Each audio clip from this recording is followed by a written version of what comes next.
out the war, kicking up her socks. Yeah, I know you want the barn, down in Fraggle. That Kermit the Frog at it again.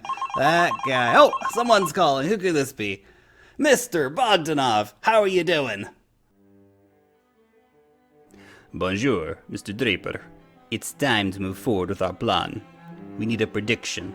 Something to pump the markets.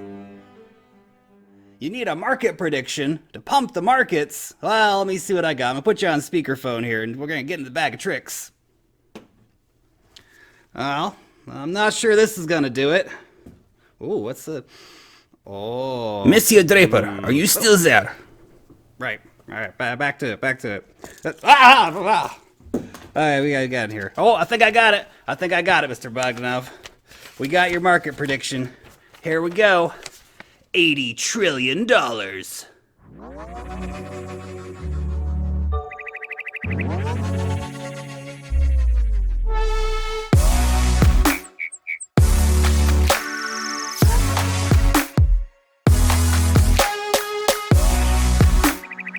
Welcome everyone to the September 16th edition of What's Happening in Crypto with Crypto Lark, broadcasting to you from New Zealand and bringing you all of the latest from the crypto world and beyond. Today's top stories: Tim Draper sees the Bitcoin market exploding in 2033. The Zimbabwean government is unable to stop its citizens from using Bitcoin, unsurprisingly, and Charles Hoskinson has been abducted by a camel. Bitcoin, $6,487. Big story here, of course, is that Ethereum is having a nice movement back up, but is still way, way below where it was only a couple of weeks ago. Tim Draper calling for an $80 trillion market cap in the next 15 years for the crypto markets. Now that is monstrously large. Absolutely gigantic. Time will tell, of course, whether or not the economy explodes in general, globally, and the crypto markets actually manage to capture a large section of the global markets. But if we do see a future in which we are literally tokenizing everything, well, this could indeed be a thing, even though that's a ridiculously large number and is basically the entire size of the global economy. But nevertheless, imagine if we had all property living on the blockchain, if we had all public services happening on blockchain, if we had all global payments happening on blockchain. Such an incredibly bullish and optimistic outlook for the crypto markets requires crypto everything, basically. Could happen. Certainly be an interesting times if it did. Tom Lee from Fundstrat saying that Bitcoin hash rate has doubled. It is now costing $7,300 to break even in mining costs. Now, the interesting thing here is that it costs $7,300 to mine a Bitcoin, but the cost of a Bitcoin right now is only around $6,500. Essentially, what we are going to see is some miners will continue to mine at a loss for a while, but you will see machines start to get turned off, at least temporarily, if this situation continues to go on for months on end. But I think a lot of companies will actually simply run at a loss. And of course, different companies in different regions will have different circumstances in terms of electricity, for example, and how cheap they're able to access that electricity. Flood of payouts could crash the Bitcoin market. This article in particular is talking about how the Mt. Gox Bitcoin is going to start being returned to investors from, of course, the Mt. Gox exchange. Now that is a lot of Bitcoin when it comes down to it. 160,000 Bitcoin currently being held by Mt. Gox, assuming that most of those were returned to the people that they are owed to. If everybody sells, could be a big movement for the market indeed. You have to remember that back when this happened, Bitcoin was not worth $6,500. Bitcoin was worth much, much less back then. So if we did see a mass sell-off from investors that are getting their Bitcoin now and have essentially gained massive profit, even selling in the current market state. That would be very interesting. Of course, we have seen the activation of a few different old addresses recently that have been moving a lot of Bitcoin around in the markets.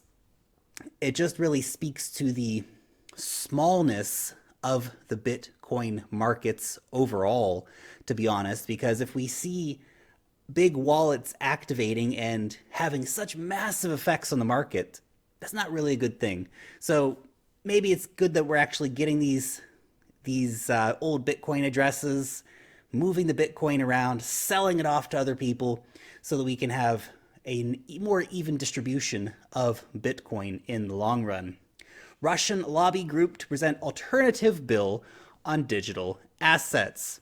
Cryptocurrencies will have a special status which has never appeared in Russian legislation before and will be regulated on the basis of laws and regulations that will be issued by the Russian Central Bank. The Central Bank will issue licenses for exchange operations. In this regard, the status of crypto owners will be notably facilitated in comparison to securities owners. The new bill will divide digital assets into 3 groups: tokens, which will be the equivalent to securities, cryptocurrencies, and digital signs. This is an alternative bill. We actually have to see this first get approved, but it is interesting that there is this innovation going on within Russia when it comes to digital assets. A similar move is being made over in Ukraine at the moment as well. So the innovation is a great thing, and as countries start to innovate more, it's only going to be positive for crypto. The World Economic Forum outlines over 65 blockchain use cases for environmental protection. Remember, the World Economic Forum the other day said that they see blockchain being $1 trillion business. Well, this is part of that. Now, look, there are a lot of use cases that they go over here: supply chain, decentralized energy, water management systems, sustainable fundraising sources, carbon markets, and on it goes. But the ability for blockchain to increase efficiency and to disrupt all of these legacy industries is indeed massive. Over in Zimbabwe, despite Zimbabwe's cryptocurrency ban, citizens turn to Bitcoin in tough times. Look, if China couldn't stop their citizens from using Bitcoin, you bet your bottom dollar that Zimbabwe is not going to be able to stop their citizens from using Bitcoin. I don't even know why they're trying, to be honest. What a waste of time and energy and resources in a government that has been so inept at running their own economy. Let people use Bitcoin, guys. I really hope that we'll see a reversal of the official position in Zimbabwe in the near future.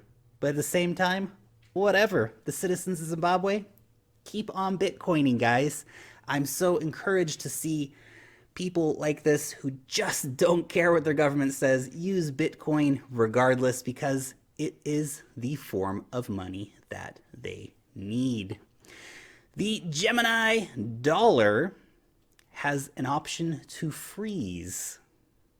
So this is an unsurprising note in the Gemini US dollar cryptocurrency story, because if you want to be as compliant as possible, if you want to get approval from the New York regulators, having something like this, letting them freeze an account if, for example, they suspect money laundering or terrorism financing or any of that other old hat arguments that they keep dragging out against cryptocurrencies, well, they do have the ability to do that.